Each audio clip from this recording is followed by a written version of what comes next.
The program, which has been a surprising success for the pair, sees them touring the country whilst putting the world to rights, all whilst also trying to successfully fish.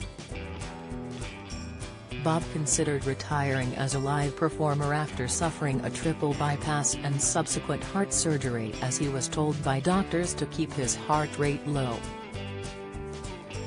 Speaking on BBC Radio 4's Desert Island Discs, he said, "I was told by the doctors if my heart rate went over 153 I should not go on.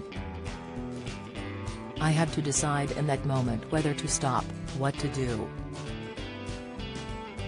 Controversially ignoring doctors' advice, Bob continued to perform a show after his surgery. He said, "I am grateful to the 7,500 people in the audience that night, as when you have had heart surgery a lot of the problems are psychological, and in that moment I was forced to decide to carry on, that I was fine. I thank the people of Leeds who attended that show." After heart surgery you can go two ways: you can kind of get scared, shrink onto your sofa and keep yourself safe, or you can engage with life again. I probably was in danger of taking the first option. Friend Paul Whitehouse also suffers from a heart condition, and grew worried about Bob's declining mental health at the time, which is when he suggested taking up fishing again. "Paul kept asking me to go fishing and eventually I did, and I adored it," Bob said. "I discovered something I'd lost from when I was young, a purposeless day chewing the fat with a friend and immersing yourself in the countryside." Bowel cancer symptoms: the sensation when having a poo from there. The BBC fishing show developed with the two openly talking about their health scares and how they both manage the heart conditions. Bob revealed on Good Morning Britain, "We never intended to be so open about our health and everything. There is something about the riverbank, the amount of time and your surroundings." The star was then asked by presenter Susanna Reid about his health and how the comic initially thought it was just tiredness. But after a visit to the doctors, Bob found out that 95% of his arteries were blocked and that he was at risk of collapsing. He said, "Looking back on it, I was sleeping every afternoon, I was breathless when I went to the top of the stairs, or if I played football with my sons I couldn't last very long.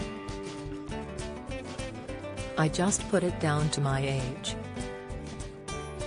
I went to the doctor on the Thursday and the following Monday I got married and then went in for open heart surgery.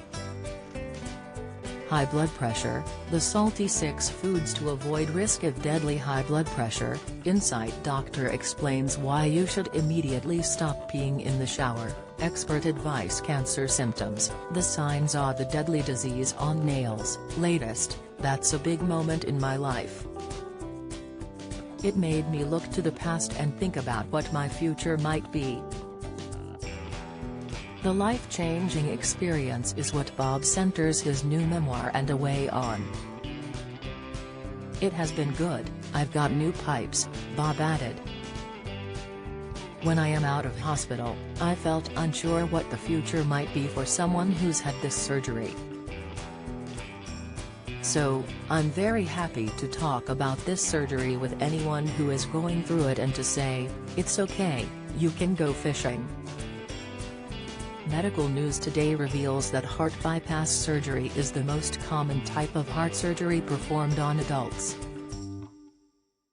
Although a complicated procedure that involves a significant amount of recovery time, it dramatically decreases the risk of heart attack or death. The medical name for heart bypass surgery is coronary artery bypass graft, CABG, and the procedure involves removing a blood vessel from the chest, arms or legs and using it to create a detour or bypass around the blockage. Those who need the procedure usually suffer from coronary heart disease, which occurs when your heart's blood supply is blocked or interrupted by a buildup of fatty substances in the coronary arteries. Symptoms of coronary heart disease include chest pain, angina, shortness of breath, pain throughout the body, feeling faint, feeling sick, nausea. If you or someone you know fears they are at risk of coronary heart disease, it is wise to seek a GP's advice. They can then run further tests in order to confirm the condition or not. These tests include a treadmill test, a radionuclide scan, a CT scan, MRI scan and coronary angiography. Although heart bypass surgery is relatively safe, the more severe the heart disease, the higher the risk of complications. In order to prevent your risk of developing the condition, it is important to keep your blood pressure and cholesterol levels low. To do this, the NHS recommends eating a healthy, balanced diet, being more physically active and to give up smoking.